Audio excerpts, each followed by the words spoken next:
Ukrainian former Liverpool striker Andriy Voro has lifted the lid on the dramatic scenes that saw him flee Moscow with his family when Russia waged war on his home country last week.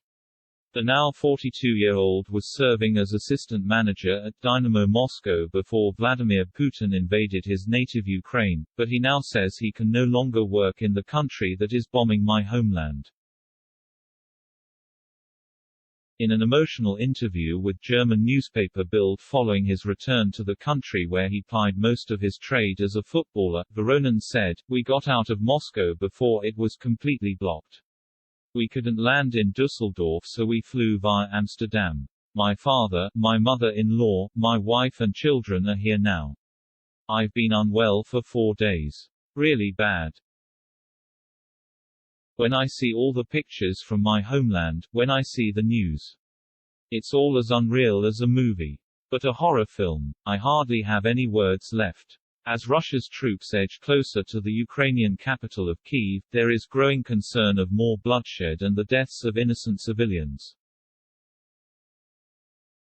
A taste of what was to come struck Kharkiv on Monday when bombs rained down on the most Russia-friendly city in Ukraine, which sits 25 miles from the border and is home to 1.5 million people, in a bid to break its will to resist.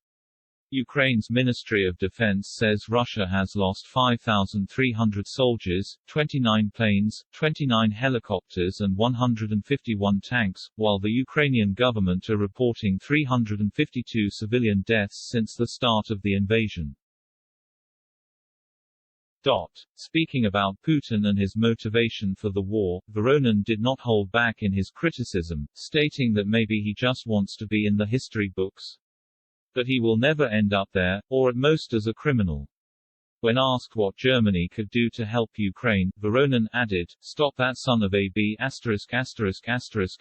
Putin, help the refugees.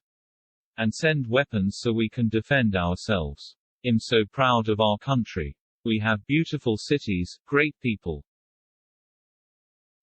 We will keep fighting. And we will win. But the price is so high. All the dead. We live in the year 2022 and not in World War II. I have friends in Kharkov, in Kyiv, in my hometown of Odessa. I get messages every 5 minutes. It's hard to bear. I just want to help. With money, whatever, and I don't know if I should say it, but if I were in Ukraine right now, I'd probably have a gun in my hand too. Overnight.